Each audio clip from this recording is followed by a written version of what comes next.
এইখন আমিনগাঁৱত নহয়, এইটো তেওঁলোকে ভুল কৰি কৈছে, ইয়াতে হ'ব। আৰু আমিনগাঁও এতিয়া মোৰ সমষ্টিয়ে নহয়, মইতো আমিনগাঁৱত ইলেকশ্যন নুঠো।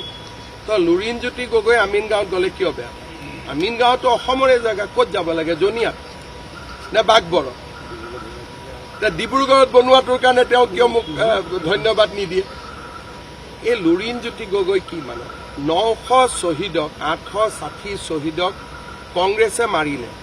লুৰিণজ্যোতি গগৈ আছুৰ কি আছিলে? আজিলৈকে শ্বহীদ স্মাৰকত গৈছে?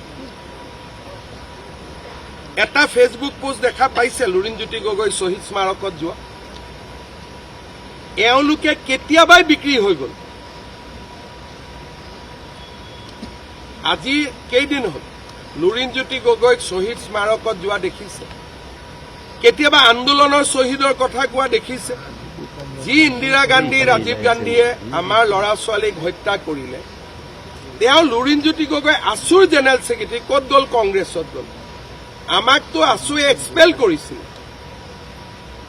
তথাপিতো আমি মনত এটা ভাৱ আছিল কাৰণে আন্দোলনৰ কামবিলাক আমি কৰি আছো। তেওঁতো জেনেৰেল ছেক্ৰেটাৰী আছিলে আছু, হয় নহয়?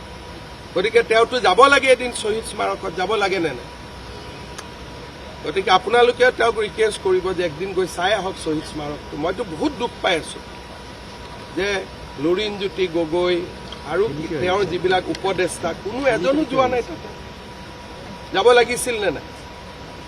সেইকাৰণে এই মানুহবিলাকে এতিয়া অসমীয়া বা ভাৰতীয়ক ৰক্ষা কৰিব নোৱাৰে। কেতিয়াবাই চাৰেণ্ডাৰ। বিজেপি যিদিনাখনে যাব, আপোনালোকে ভিডিঅ' ৰেকৰ্ডিং কৰিব দিছপুৰত কি অৱস্থা হয়। হাতীগাঁৱৰ পিছফালে থকা হোটেলবিলাক এতিয়াতো মৰি গৈছে। তেতিয়া এটা হোটেলত ৰুম পাবৰ কাৰণে 50,000 টকা দিব লাগিব। আপোনালোকে গৈ নিজে চাব। আপুনি বিচৰা বাতৰি পাব কেৱল নিউজ 18 এপত। নিউজ 18 এপ ডাউনলোড কৰিবলৈ স্কেন কৰক এই QR কোড। গুগল প্লে ষ্টৰতো পাব এই নিউজ 18 এপ।